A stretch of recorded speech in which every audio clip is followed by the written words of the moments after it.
안녕하세요. 안녕하세요. 네, 저는 건강대학교 본과 4학년 익산병원에서 수행하는 CPX랑 오스키 담당을 맡은 임상술기센터의 임정태 교수입니다. 어, 원래는 오리엔테이션을 매번 직접 했었는데 이제 좀 같은 내용들이 반복되는 것들이 많은 것 같아서 먼저 이제 플립 러닝 형식으로 선생님들이 그 매뉴얼들을 먼저 읽고 또 강의를 듣고 오는 걸로 이렇게 좀 형태를 좀 바꿔봤습니다. 그래서 그 두 개의 영상을 찍을 건데요. 하나는 CPX 수업에서 선생님들이 얻어갔으면 하는 것들에 대해서 제가 설명을 하고, 또 하나는 이제 실제 CPX 역할극에서 좀 자주 틀리는 것들, 주의할 사항들이 있거든요. 그거에 대해서 오리엔테이션 자료 이제 워드 파일이 있는데 그거를 좀 설명하는 것, 크게 두 가지로 나눠서 진행을 하려고 합니다.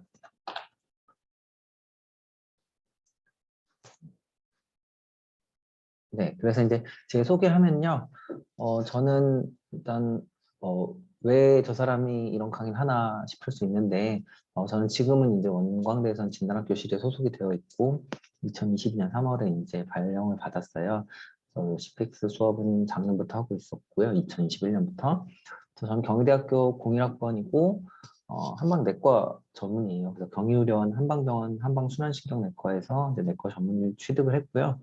공부를 마치고 박사를 경희대학교 한방병원 한의학임상시험센터에서 한의학임상연구를 전공으로 이제 2017년도에 박사학위를 취득을 했고, 그래서 뭐 임상시험 설계, 뭐 프로토콜을 짠다던가 수행하고 또 결과 분석하고 또 체계적 문헌 고찰이나 이런 것들을 그때 했었고요. 최근에는 뭐 여러 다른 연구를 하고 있는데, 그래서 제가 이제 그냥 단순히 기초에만 있었던 건 아니고 임상 전문의를 했었기 때문에 이런 부분들을 선생님들한테 이제 강의를 할 수 있어서 말씀을 드리는 거고, 저는 저 블로그를 이제 운영하고 있는데 아마 이번에 대만드에서 2022년도 인터뷰도 했을 거예요. 그거 보시면 조금 더 자세하게 알 수 있을 것 같고, 또 옹보드에서 임상연구자가 어떤 것들을 하는지 그런 인터뷰도 했었고요.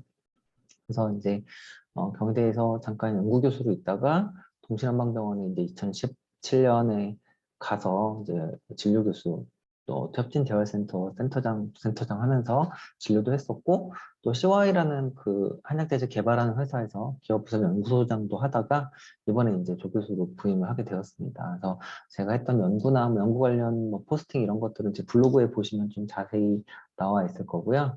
네, 임정태나 이제만 뛰어넘기로 찾으면 나올 겁니다. 제가 하는 연구들은, 저는 임상 전문의 출신인데 사실 병원에 소속되어 있지 않잖아요. 그래서 그렇다고 제가 막 통계나 이런 걸 엄청 막 빡세게 파는 그런 본격 드라이랩도 아니고 어떤 중개 연구를 하고 있는데요. 주로 제가 하는 연구 분야는 이제 실험 연구, 많이 들어본 주실험 연구, 세포 실험이랑 병원에서 하는 임상 시험, 클리니컬 트라이얼 사이에서 여러 가지 연구들을 하고 있습니다. 그래서 저는 그거를 한의 임상 중개 연구, 트랜슬레이셔널 클리니컬 리서치 오브 코리안 메디슨이라고 이제 스스로 이제 이름을 짓고 그런 연구들을 하고 있고요. 그래서 리서치 게이트라는 연구자들의 뭐 인스타, 연구자들의 페이스북 같은 게 있어요. 거기 들어가면 뭐 링크드인에 좀 더 가깝겠네요. 본인이 출판했던 연구 논문들이 다 올라와져 있는데, 제가 하는 연구도 궁금하시면 거기 들어가서 보셔도 좋을 것 같고요. 그래서 제가 하는 연구들은 이제 한의 임상중개 연구는 뭐가 있냐, 뭐 예를 들어서 어떤 변증이 가장 많은지 유병률에 대한 메타 분석을 하기도 하고, 또 뭐 증례 연구 케이스 레포트들을 많이 보셨잖아요. 그걸 하기도 하고, 또 학생들이 뭐 URP 같은 거 하면 체계적 문헌 고찰이나 메타 분석, 또 주제 범위 문헌 고찰이라 그래서 스코핑 리뷰 같은 문헌 연구를 하기도 하고요. 또 사람을 대상으로 설문 연구나 그 설문하는 조사 연구나 또 전문가들의 합의를 도출하는 델파이 연구를 하기도 하고, 또 인터뷰를 위주로 하는 질적 연구, 또 이거 한의원에서도 할 수 있는데 환자들을 모아가지고 쭉 치료 경과들을 관찰해 나가는 관찰 연구를 하기도 하고, 침이나 한약, 도침 이런 거 안전성을 연구하기도 하고요. 또 임상시험 프로토콜을 개발하거나 수행하는 연구도 하고, 최근에는 건강보험 빅데이터 연구들도 이제 하고 있습니다. 그래서 이런 연구들을 하고 있고, 저는 백그라운드가 이제 임상 그 한방내과 전문의였고요. 심계내과, 순환신경내과 전문의였고, 그래서 그런 기반으로 제가 하는 이제 추후에 실제 수업을 할 때 코멘트 한다던가 그런 지도하는 것들을 맥락을 이해하시면 좋을 것 같아서 제 연구 배경이나 간략하게 소개를 드렸습니다. 그러면 본격적으로 우리 CPX 임상술기센터 실습에서 배우는 것들의 목적은 무엇냐면, 그러니까 진단을 하는 과정인데요. 간략하게 얘기하면, 그러니까 진단이 왜 중요한지 배우고, 우리가 이제 실습 시간에 배웠잖아요. 여러 가지 이학적 검진, 신경학적 검진을 배웠는데, 그거랑 환자에 대한 병력 청취를 통해서 가능성이 높은 어떤 환자가, 예를 들어서 손떨림을 호소하는 환자가 왔을 때, 이 사람이 파킨슨일지, 약인성 간성상일지, 갑상선 기능 항진으로 인한 떨림일지, 아니면 그냥 본태성 진전인지 등 환자의 이학적 검진이나 신경학적 검진을 해서 가능성이 높은 추정 진단을 제시하고, 근데 우리가 이제 한 거는 증상이랑 검진만 한 거잖아요. 그러면 확진을 하려면 추가적인 검사가 필요하겠죠. 거기에 필요한 추가 검사를 제시하고, 이제 그러면 그리고 이제 환자한테 당신은 이런 것이 의심이 되니까 이런 치료법을 무엇을 목표로 치료를 한다. 예를 들어서 파킨슨 같은 경우는 완치가 아니죠. 손떨림 증상들을 완화시키고 증상을 예방하고 운동성 증상뿐만 아니라 비운동성 증상을 관리해서 삶의 질을 좋게 하겠다. 이런 그런 치료 목표를 설명을 해주고, 그다음에 당신은 어떻게 관리해야 된다. 뭐 낙상을 조심한다던가, 운동을 꾸준히 한다던가, 뭐 커피를 끊으라던가 그런 얘기를 하고, 이건 예후가 어떻다라고 해서 설명을 하는 과정이죠. 이게 바로 이제 우리가 다 수업 시간에 과목마다 조각조각 떨어져서 뭐 진단검사 의학들도 배우고, 또 맥진이나 설진 같은 경우는 진단학 시간에도 배우고, 뭐 신경학적 검진은 심경외과도 배우지만, 이런 다 떨어져 있는 것들을 종합을 해서 환자한테 진단을 하고, 필요한 검사를 제시하고 치료법을 선정해서 당신의 치료 목표가 뭐고 앞으로 어떻게 관리해야 되고 예후가 어떻다라는 것을 설명하는 과정이 진료이기 때문에, 그 파편적으로 배우는 것들을 하나로 모아서 실제로 모의 환자를 대상으로 해보고 그걸 이제 나가는 과정이 되거든요. 그래서 힘들죠. 힘들고 어렵고 뭘 어떻게 해야 될지 모르겠고, 또 어떤 학생들은 도대체 뭘 이렇게까지 하냐 막 이런 피드백을 주는 친구들도 있는데, 분명히 8번의 그 모의 환자 역할극을 하면 역할극을 했던 의사조 환자조뿐 아니라 그 학생조, 다른 이제 참관하는 조에서도 분명히 얻어가는 게 있을 거라고 저는 그거는 약속을 드리고요. 본인이 하는 만큼, 우리 조가 하는 만큼 얻어가기 때문에, 또 제가 이 자료들은 나중에 전체 다 같은 학년 내에서 공유를 할 거거든요. 분명히 열심히 하시다 보면 얻어가는 게 있을 거예요. 그래서 제가 이제 아래 학년들한테 주지는 말고 그럼 똑같은 거 베껴서 하니까 아마 24개를 하게 되는데, 그 24개 증상에 대해서 의사조가 또 환자조가 했던 48개의 자료들을 받으면 로컬에서 만나는 웬만한 증상들에 대한 1차적인 접근은 다른 책 보는 것보다 이게 더 제 생각엔 좋을 것 같아요. 그래서 그건 제가 약속을 할 수 있으니까 수업을 열심히 들으시면 들은 만큼 얻어가는 게 있을 거라고 생각합니다. 그래서 CPX를 왜 하는가? 그거는 이제 전문가는 어떻게 진단하는가에 대해서 제가 사전 읽기 자료를 이제 보라고 준 게 있어요. 구글 클래스룸에 그거를 보면서 이걸 왜 하는지 설명을 드릴 거고요. 그리고 이제 구글 클래스룸 잠깐 보면서 매뉴얼 같은 것도 좀 설명해드리고, 이건 아마 다른 영상으로 할 것 같긴 한데, 그리고 CPX 사례 같은 것도 좀 소개하려고 합니다. 요건 제가 이것도 마찬가지로 구글 클래스룸에 자료를 이제 공유를 했습니다. 그래서 CPX랑 오스키는 뭐냐? CPX는 Clinical Performance Examination이고, 오스키는 Objective Structured Clinical Examination, 술기를 평가하는 건데요. CPX는 모의 역할극 환자 뭐 이런 식으로 좀 대비를 하려고 하고요. 그래서 우리가 수업을 배울 때는 질환을 중심으로 수업을 하잖아요. 그러니까 파킨슨병에 대해서 배우고, 본태성 진전에 대해서 배우고, 또 파킨슨 증후군에 대해서 배우고, 약인성 떨림에 대해서 다 따로따로 배우죠. 질환 베이스로 수업을 하게 돼요. 그 질환의 증상이 어떻고, 뭐 검사 소견이 어떻고, 예후가 어떻고, 병태 생리가 어떻고, 뭐 그런 걸 배우죠. 역학이 어떻고. 근데 우리가 실제로 생각을 해보면 환자가 저 파킨슨병이에요 하고 오는 경우, 물론 있긴 하겠지만, 보통은 손이 떨려요, 허리가 아파요, 목이 아파요 라는 증상을 가지고 환자가 내원을 하잖아요. 그럼 의사가 해야 될 거는 증상의 치료가 아니죠. 이게 한의사들이 맨날 무슨 증에 무슨 침 쓴다, 무슨 약 쓴다만 하니까 스스로를 의료인이 아니고 테라피스트로 격하를 시키는데 의료인으로서 할 일은 그 증상에 무슨 탕을 써야 되지, 무슨 침법을 써야 되지가 아니고 해당 증상을 바탕으로 진단을 하는 게 의료인이 할 일이거든요. 맨 처음에. 그래서 환자가 호소하는 증상을 바탕으로 병력 청취를 하고 또 의학적 검진이나 신경학적 검진을 통해서 내가 가장 확률이 높은 추정 진단의 리스트를 뽑고 이 상태에서는 확진을 할 수가 없죠. 왜냐면은 감별이 안 될 수도 있잖아요. 파킨슨병이라 파킨슨 증후군이 감별이 안 될 수도 있고 그래서 이때 내리는 추정 진단은 확률적으로 가장 높은 순서대로 뽑는 거예요, 스스로. 가장 높은 거는 파킨슨병이고 두 번째는 파킨슨 증후군이고 본태성 진단의 확률은 낮아. 이렇게 이제 추정 진단을 내리고 거기에 맞는 검사와 그리고 내가 생각한 추정 진단에 맞는 치료 계획과 교육을 하는 게 이제 진료의 과정인 거죠. 그래서 이런 과정을 통해서 CPX를 하는 거고 이 모의 환자 역할극을 하면서 실습을 할 거고요. 그 사이사이에 필요한 검진이나 술기 등이 있잖아요. 그거에 대해서는 오스키를 통해서 이제 평가를 하게 될 겁니다. 그래서 지금 설명하는 거는 오스키보다는 주로 CPX 자체에 대한 이제 포커스를 맞춰서 설명을 하는 거고요.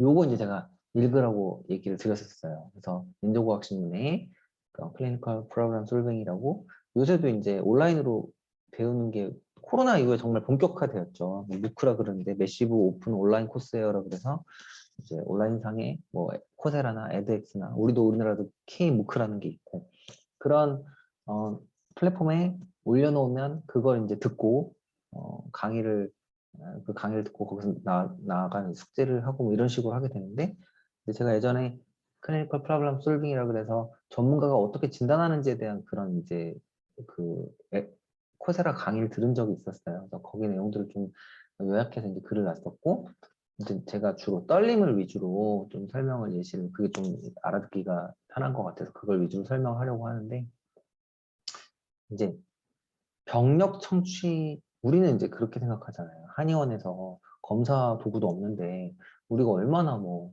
그 환자를 제대로 진단할 수 있을까? 그런데 이제 사실 외국을 생각해 보면 외국에 있는 우리 외국 드라마 같은 거 생각해 보면 1차 진료하는데 그냥 의사 그 사무실 같잖아요, 완전히. 의사 책상이 있고 거기에 환자가 있는 테이블이 하나 있고 그리고 뭐 검사 도구가 거의 없어요. 그래서 그냥 병력 청취만 하고 이학적 검사 몇 가지 하고 자기가 이거 뭐로 해당되니까 뭐 쉬라던가 뭐 약을 뭘 먹으라던가 아니면 큰 병원 가서 검사해야 되고 보내죠. 또 거기서 이학적 검진이나 병력 청취하는 것만으로도 한 75% 이상의 질환을 진단을 할 수 있다고 해요. 이 강의에서 그렇게 말하거든요. 올바르게 진행된 병력 청취랑 이학적 검진만으로 한 90% 이상 이제 진단이 된다고 하는 거죠. 그럼 우리 한의사들은 쓸 수 있는 진단기기가 많지가 않잖아요. 물론 이제 초음파 같은 거 쓸 수는 있지만 뭐 누구나 다 쓸 수 있는 건 아니니까. 그래서 이제 우리가 환자를 진단을 할 때 로컬에서 진단기기를 사용을 하기가 어렵기 때문에 사실 어떻게 생각하면은 이 강의에서는 진단기기를 사용하지 않은 채 환자를 진단하는 그런 걸 하거든요. 그러니까 한의원 환경에서도 진단기기가 마음대로 쓰기 어려운 상태에서 환자를 진단하는 경우가 많기 때문에 가장 환자에 대한 이학적 검진이나 병력 청취를 통해서 가장 확률이 높은 추정 진단명을 이제 제시해 나가는 과정을 해야 되는데 이제 그거를 우리가 수업 시간 때 하려고 하고요. 신경과 생각을 해보면 옛날에 신경과 의사들 CT, MRI 없었어도 CT가 처음 생긴 게 80년대에 아마 우리나라에 들어왔을 텐데 그전에도 뇌졸중은 있었잖아요. 그러면 그전에 의사들은 머리를 까볼 수 없는 상황에서 증상만 가지고 이 사람이 어디에 문제가 왔겠구나, 손해겠구나, 전두엽이겠구나, 뭐 뇌간이겠구나를 신경학적 검진을 통해서 로컬라이제이션, 병변의 위치를 국소화할 수 있는 거죠. 그래야 진단이 되니까. 그래서 이게 지금은 워낙에 진단기기가 다 일반화되었고 우리나라는 정말 그 검사를 많이 하지만 외국은 사실 그렇지 않거든요. 외국 의사들은 이학적 검진을 하고 병역 청취를 통해서 최대한 이제 질환을 좁혀놓고 그 다음에 이제 정말 타율이 높은 검사를 하게 되는 거죠. 우리처럼 막 아프다고 오면 혈액 검사 싹 긁고 뭐 MRI, CT 다 찍고 이렇게 하는 게 아니고요. 그래서 요거를 우리가 진료 환경에서 한의원에서 환자를 진단해내는 그 병력 통치랑 이학적 검진만 가지고 진단해내는 걸 이제 연습을 하려고 합니다. 그래서 이제 그 뭐 이 내용을 제가 뭐 디테일하게 다 설명을 하려는 건 아니고 이건 읽어보시고요. 이건 민족과학신문 내용을 가지고 온 거니까 보시면 이제 여기 뭐 폐렴, 신부전, 폐색전 이렇게 했는데 예를 들어서 떨림으로 얘기를 하면 보통 아까 말했듯이 우리가 배울 때 파킨슨 배우고 본태성 떨림 배우고 갑상선 항진 떨림 배우고 이렇게 한다고 했잖아요. 그래서 이 질환에 대해서 쭉 예를 들어서 뭐 폐렴이면 폐렴에 대해서 메커니즘, 역학, 경과, 증상, 징후를 쫙 배우고 가로로 읽는 거죠. 신부전에 대해서 쫙 배우고 폐색전에 대해서도 메커니즘, 역학, 경과, 증상 이런 거 쫙 배우는데 가로로 이렇게 배우는데 그게 아니라 우리가 환자가 떨림으로 왔어요. 떨림을 일으킬 가능성이 높은 질환을 본태성 진전, 파킨슨, 약인성 떨림 이런 걸 정리해놓고 각각을 세로로 이렇게 메커니즘은 어떻고 역학은 어떻고 경과 예를 들어서 약인성 떨림은 경과가 언제부터 일어났을지를 명확하게 인식을 하겠죠. 그런데 본태성 떨림이나 뭐 파킨슨 같은 경우는 언제부터 일어나는지 잘 모르잖아요. 그리고 뭐 파킨슨 같은 경우는 떨림만 있는 게 아니라 뭐 서동이나 경직 같은 게 있겠죠. 근데 본태성 진전은 떨림만 있을 가능성이 더 높고요.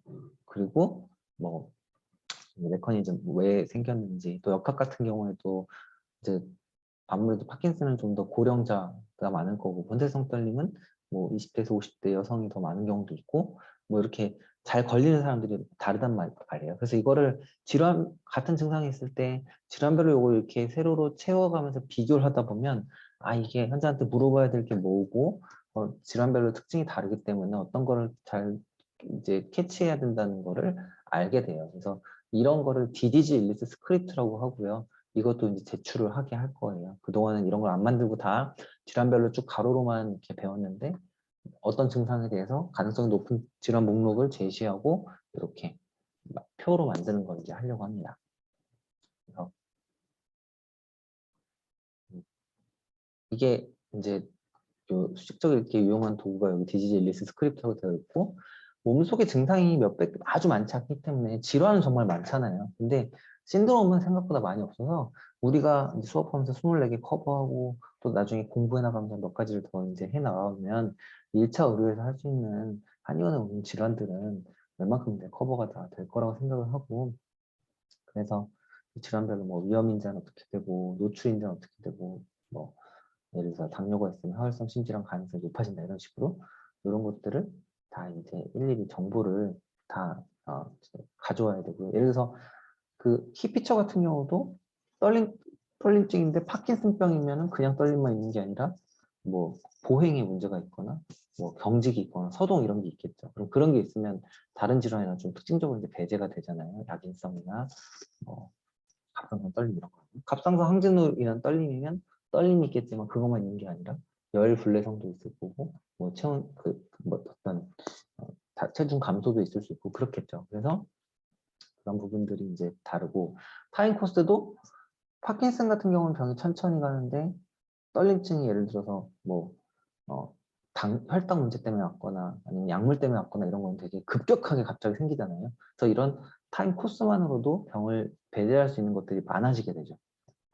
그러니까 이런 문진을 하면서 이런 임상적인 표현이나 병의 진행이나 역학 같은 걸 정보를 잘 수집하면 병은 어느 정도 이제 진단의 범위 좁힐 수가 있게 되고요. 네, 그래서 그렇게 정보를 얻어서 디지즈 리스트 스크립트를 만들고 거기에 기반해서 이제 구분해 나가는 거를 이제 하려고 하고 요거는 이제 그 베이지안 정리에서 사전 확률과 사후 확률인데 자세한 내용은 읽어보시면 되고 여기 이제 제가 사례를 낸 게 흉통을 호소했을 때 20대 건강한 여성이랑 60세 당뇨, 고혈압, 고지혈증 흡연하는 환자랑은 흉통이 있을 때 일단 거기서 가능한 먼저 떠올려야 할 질환이 60세는 당연히 심근경색일 거고 20대는 뭐 스트레스를 받은 사이클로지컬하거나 아니면 뭐 미식도 역류질하거나 이럴 수가 있겠죠. 그리고 거기서 혈액 검사했는데 뭐 그런 심장 세포 그 MI에 관련된 수치가 높아졌다고 해서 60세 남자는 거기서 양성이면 거의 99% 심근경색일 가능성이 높지만 20대 여성은 애초에 심근경색 유병률이 낮기 때문에 어떤 하나의 혈액 검사에서 심근경색을 시사하는 소견이 나온다고 해도 곧바로 그 사람을 심근경색이라고 표현할 수, 진단 내릴 수는 없어요. 또 추가적인 검사를 해야 되거든요. 그래서 이런 것들에 대한 게 이런 파간 노모그램이랑 우도비에 대한 것은 이것도 한번 그 민주국신문 강의 그 읽기 자료를 읽어보시면 도움이 되실 것 같아요. 그래서 이 정도 하고 넘어가면 될 것 같고 그래서 이제 진단이라는 건요. 일단은 어떤 증상이 왔을 때 내가 떠올리는 가장 가능성이 높은 질환명들을 떠올리고 거기에 확률을 이제 제시할 수 있게 순서를 이렇게 나열하는 거고요. 그래서 진단이 거짓이냐 참이냐 이거냐 아니냐 그런 이분형 과정이 아니라 여러 가지 질환 중에서 가장 가능성이 높은 거를 선택하는 그런 추론의 과정이라는 거죠. 그래서 환자를 치료를 하려면 진단명이 명확해야 되잖아요. 예를 들어서 제가 이제 레지던트 할 때 기억에 남는 것 중에 하나가 이제 그 같이 어떤 그 컨퍼런스를 하는데 저는 이제 운이 좋게도 아산병원에서 이제 신경과 펠로우까지 마친 한의사 선생님이랑 같이 이제 우국 생활을 했거든요. 그분이 펠로우로 와서. 근데 이제 케이스 컨퍼런스를 하는데 쭉 이제 누가 편두통의 한약 치료에 대한 거를 쭉 설명한 거예요. 그때 그 친구는 뭐 한쪽 머리가 아프고 어쩌고 하니까 편두통으로 진단했는데 그거를 다 들으시더니 그게 도대체 왜 편두통이냐? 편두통 진단 기준이 뭔지는 아냐? 편두통이라면 한쪽이 아파야 되고 뭐 박동성이어야 되고 중등도 이상이 오고 일상생활에 장애가 와야 되고 뭐 이렇게 전조 증상이 있을 수 있고 등등. 근데 그 사람은 한쪽이 아프긴 했지만 그 중등도가 되게 낮았고 뭐 일상생활이 불가능하지도 않았고 뭐 박동성도 아니고 그랬던 거예요. 그러니까 그냥 한쪽 머리가 아픈 거지 그건 편두통이 아니었던 거죠. 그래서 편두통이라고 진단을 하고 무슨 한약을 썼다라고 했는데 애초에 진단명이 틀렸기 때문에 그 케이스 증례 발표는 애초에 성립을 안 하거든요. 제목이 틀렸잖아요. 편두통 환자가 아닌데 편두통 환자의 뭐 예를 들어서 뭐 오령산을 쓴 환자 일례. 그래서 사실 그리고 환자 진단명마다 이 치료법이 달라지는 경우가 많고 예후가 달라지는 경우도 많거든요. 그 두통 같은 경우도 우리 왜 클러스터에도 있고 분발성 두통 이런 거 들어봤잖아요. 그거는 1년에 어떤 시점에 진짜 미친 듯이 막 눈물 나고 콧물 나고 머리가 아팠다가 갑자기 그냥 아무것도 안 하고 씻은 듯이 그냥 낫는 거거든요. 근데 뭐 한의원에 그런 환자가 왔는데 곰발성 두통인 걸 모르고 그 환자가 뭐 이렇게 엄청 아팠어요. 근데 내가 침을 놨는데 마침 그냥 좋아질 때가 돼서 그냥 끝났어. 근데 침 한 번 났다고 그 극심한 두통과 눈물과 콧물이 다 났다고 그때 내가 합곡을 놨으니까 이런 두통에는 합곡이 최고야. 막 이런 식으로 가면 안 된다는 거죠. 그래서 분발성 두통이라는 걸 내가 알았으면 이 사람은 분발성 두통이기 때문에 한의 치료를 안 해도 그냥 적절한 시간이 되면 증상이 씻은 듯이 없어지고 뭐 눈물 콧물 이런 것도 다 없어진다는 걸 알고 그러면 진단명에 따라서 치료 접근이 달라지잖아요. 약물로 인한 약인성 떨림이면 약을 끊는 게 제일 먼저일 거고요. 그러니까 진단에 따라서 예후가 달라지고 위험 인자가 달라지기 때문에 치료 방법이 달라지게 돼요. 그래서 어떤 환자가 어떤 증상을 호소할 때 어지럼증은 연계출감탕이야 이렇게 가는 게 아니고 만약에 그 사람이 뇌졸중도 다르게 접근해야 되고 귀에 어떤 다른 문제가 있으면 예를 들어 내림프 수종이다 메니에르다 그러면 뭐 오령산을 써야 될 수도 있잖아요. 그래서 진단을 제대로 해야 아 제대로 된 처방을 할 수 있고 진단을 하려면 뭘 검사해야 되고 어떤 식으로 그 이학적 신경학적 검진을 해석해야 되는지 그거를 이제 공부를 해 나가야 되고요. 그런 생각이 없이 임상각과를 수업을 들으면 아 나는 빨리 한약 짓고 침 잘 쓰고 추나 잘해서 개원해서 돈 벌어야 되는데 왜 이런 쓸데없는 걸 가르치지? 너무 따분해. 이렇게 되거든요. 사실 제가 그랬었고요. 그래서 그게 제가 너무 후회가 돼서 선생님은 이제 본사 이제 얼마 안 남았긴 했지만 이런 CPX와 진단의 중요성을 이해를 한다면 아, 왜 내가 이걸 하고 여기서 무엇을 얻어가야 되는지를 이제 아실 수 있을 것 같아서 이렇게 오리엔테이션을 좀 하고 있습니다. 이제 CPX 수업도 그걸 목적으로 하고 있고요. 그래서 이제 그래서 우리가 이제 병원에서 케이스 발표 같은 거 할 때 진단이 가장 정확해야 되고 막 여기도 이제 써놨지만 본태성 딸림을 보조익기탕으로 치료했다고 하는데 진단이 막 틀렸다면 그 의미가 없잖아요. 아까 얘기했던 거와 마찬가지로 서 이런 내용도 참고해보면 좋을 것 같고요. 그래서 그 민족학심 기사는 다시 한번 꼼꼼히 좀 읽어봐 주시고 디지즈 리스 스크립트가 이제 기사에도 나왔었고 선생님들한테도 이거 만들려고 할 건데 이런 식으로 돼 있는데 영어로 하기 어려우니까 제가 엑셀로 이제 만들어서 안 올려야 돼. 엑셀로 만들어서 이제 선생님한테 들한테 배포를 할 거예요. 그래서 이거는 의사조 자료를 다 만들고 환자전 할 필요 없고요. 의사조 자료가 자기들 자료를 다 만든 다음에 최종적으로 제출하면 돼서 이 디지즈 앨리스 스크립트의 제출은 조금 늦어져도 됩니다. 그래서 이건 한글로 만들어서 구글 클래스룸에 이제 공유를 할 건데 뭐 이런 식으로 이제 양방에서는 이렇게 만들고요. 뭐를 참고를 해야 되느냐. 이 표에 보면 뭐 예를 들어서 연령, 성별, 인종, 그러니까 환자의 어떤 인구학적인 특성, 가족력, 뭐 습관 이런 것들. 그다음에 어떤 병리학적인 뭐 문제가 없는지, 그리고 임상적으로 어떤 온셋 뭐 어느 부위에 생겼는지 중증도 이런 경과 이런 거 이제 보고요. 그래서 흔히 많이 쓰는 게 이제 의과에서도 많이 하는 게 올드 코엑스 카페 약사가 외과라는 이제 줄임말로 외우는데 O, 올드에서 O는 온셋 발병 시각, L은 로케이션 발병 위치, D는 듀레이션 증상의 지속 시간, 코스는 악화되는 양상 뭐 이게 점차 악화되는지 점차 완화되는지 왔다 갔다 하는지 익스피리언스는 예전에도 이런 적이 있었는지 한 캐릭터는 증상의 특징 뭐 멍이 있는데 동반되는 통증이 있고 뭐 압통이 있고 누르면 소실되고 열감도 있고 등등 이런 것들 그다음에 동반되는 증상 개인 어소시에이티드 심텀 일단 F등 팩터 유발되는 요인, 악화 요인, 완화 요인. 이는 이그잼 건강검진에서는 어떤 소견이 있었는지 환자한테 건강검진 했는지 정보가 뭐가 있는지는 늘 꼭 물어보셔야 돼요. 생각보다 거기서 걸을 수 있는 것들이 많거든요. 우리가 검사를 안 해도. 그다음에 약사가 할까? 약은 약물 복용량, 사는 사회력, 뭐 술, 담배, 커피, 직업, 간은 가족력, 외는 외과, 뭐 수술이나 입원이 있는지, 외상이 없었는지, 과거력 이런 것들을 물어봐가지고 디디즈 릴스 스크립트에다가 각각 항목별로 여기는 이제 질환이 가로로 되어 있는데 저는 질환을 세로로 했어요. 질환을 쭉 하고 이제 뭐 온셋, 뭐 로케이션 이런 걸로 쭉쭉쭉 해서 여기다 이제 기재를 하게 해놨죠. 그래서 디지즈 리스 스크립트는 예시가 있으니까 그건 보시면 훨씬 더 이해가 잘 될 것 같고요. 이런 항목들을 교과서를 뒤지면서 이제 얘를 이제 채워 넣어야 한다. 그래서 이제 표준화 환자를 만들 때도 얘네 이제 의거를 해서 이걸 다 세팅을 해야 되는 거죠.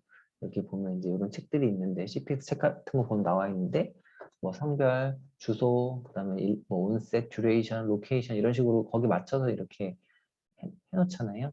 이건 이제 아마 파킨슨 환자에 대한 것 같은데 뭐 증상 특성이 어떻고 듀레이션이 어떻고 온셋은 언제고 동반 증상들은 어떤 게 있고 질환의 코스가 뭐 좋아진다 나빠진다 그다음에 뭐 검진을 했을 때 이런 양성 반응이 소견이 있다 이런 것들을 쭉 해서 표준 환자 사례들 이런 식으로 만들어 놓은 거죠. 이걸 이제 이건 환자조에서 이걸 만들어야 되는 거고 의사조에서는 이 디지즈 리스 스크립트를 한글로 제가 엑셀에 올려놓은 걸 만들어야 되는 거고요.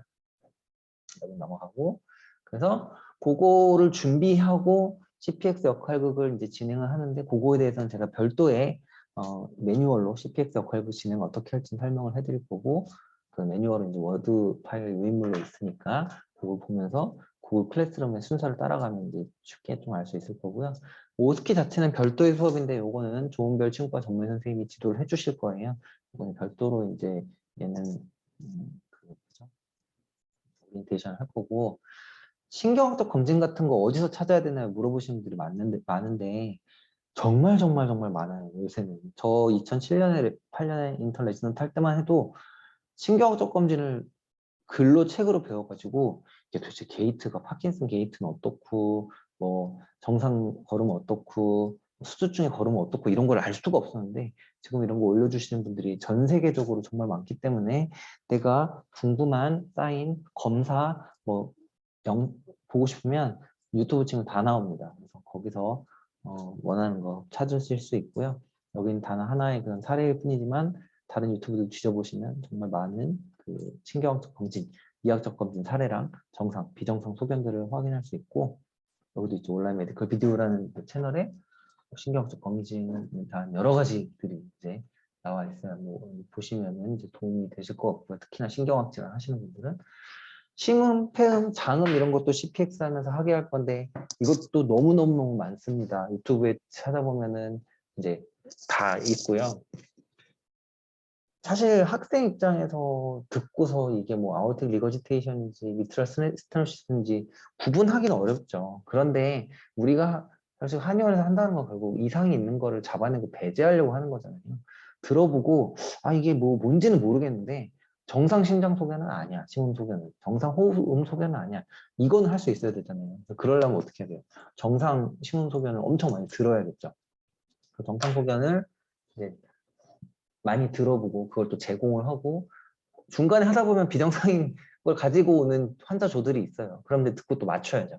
못 맞추면 할 수 없고요. 그래서 제가 뭐 그 의사조에서 환자 못 맞춘다고 뭐라고 하지 않으니까 사실 틀렸을 때 배울 게 더 많은데 아쉽게도 지금까지 한 번 하면서 한 번도 틀린 적가 없어요. 그래서 그게 좀 오히려 아쉽더라고요. 틀렸으면 왜 틀렸는지 그런 거를 좀 이유를 같이 보면 더 재밌을 것 같은데 여튼 심음이나 폐음, 뭐 장음도 들어야 될 경우가 있고 뭐 경부의 경동맥 잡음도 들어야 될 경우가 있고 유튜브에 다 있으니까 찾아서 이제 의사 자료나 환자조 자료에 제시를 해주고 의사조들은 이제 환자가 제시하는 걸 듣고 판단을 할 수 있는 정도 어느 정도 판단이 되게 이제 올라와야 되는 거죠.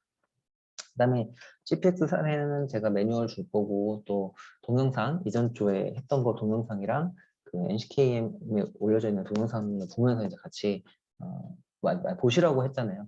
그걸 보면서 어떻게 하는지 좀 전반적으로 이해가 가실 거예요. 그 다음에 학생용 교육도구 개발 사례가 있는데 이것도 제가 매뉴얼로 공유를 했으니까 이것도 이제 학생 자료, 의사 자료 만들 때, 아니 환자 자료, 의사 자료 만들 때 참고를 하실 수 있을 것 같고요. 개발 양식 이런 건 제가 다 공유를 할 거니까.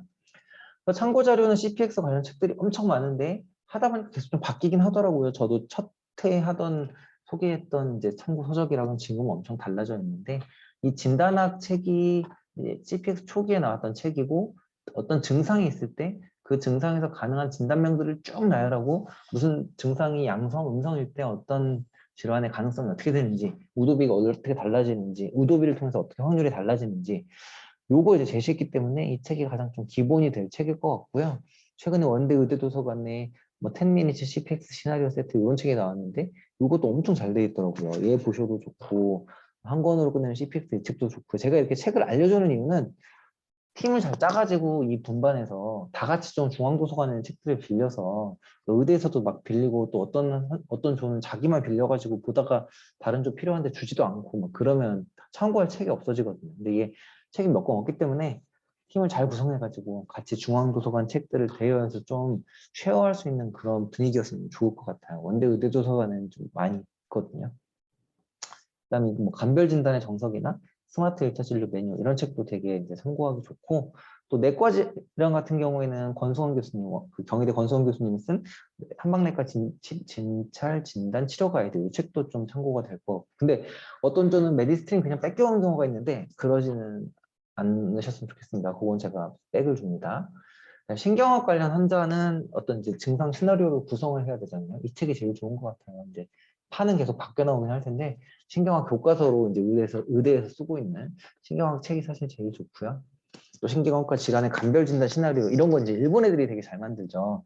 그래서 알수록 재미있는 신경학이나 뭐 신경학 증상의 간별법, 핵심 임상신경 이런 책들이 어떤 증상이 있을 때 어떤 질환이 가장 많이 나오고 뭘 간별해야 되고 흔한 시나리오는 어떤 거고 이걸 이렇게 제시해 놓기 때문에 이런 책들을 보시면 좀 신경과 질환 구성하는 데 도움이 좀 되실 것 같습니다. 그다음에 신경과지라는 신경학적 검진을 또 의학적 검진과는 별도로 해야 되는데 평가 어떻게 하는지 물론 유튜브 봐도 많이 나와 있지만 이런 책들을 보셔도 좀 도움이 되는데 요새 절판된 책들이 많아요. 제가 보기엔 이거 다 유튜브 때문인 것 같거든요. 유튜브에 나와 있기 때문에.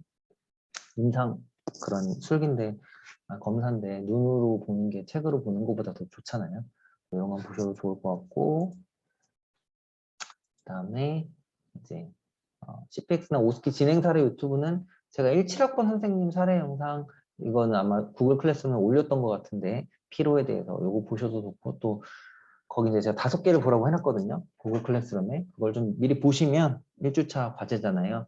어떤 식으로 해야 되는지 좀 감이 좀 올 거고요. 또 유튜브라 그래서 CPX나 오스키에 대한 경험을 올려놓은 그런 유튜브도 있더라고요. 의사들 유튜브. 그래서 이것도 참고하셔도 좋을 것 같고 CPX 역할극 진행 자체는 아까 말씀드렸듯이 매뉴얼, 워드 파일 유인물을 좀 숙지하셔서 진행하면서 구글 클래스룸에 어떤 제시되어 있는 순서 그대로 따라가시면 하실 수 있을 거고요. 이 뒤는 버리는 거니까 신경 안 쓰셔도 됩니다. 그래서 일단 첫 번째 CPX 수업을 왜 하고 선생님들이 여기서 뭘 얻어가야 될지에 대해서 이제 강의 오리엔테이션 영상을 하나 남겼고요. 두 번째는 워드 매뉴얼 가지고 실제 구글 클래스룸이랑 워드 매뉴얼 보면서 설명을 할 건데 이거는 실제 CPX 역할극 할 때 주의해야 될 것들에 대한 좀 모음 같은 성격이 될 것 같습니다. 일단 1부는 여기서 마치겠습니다.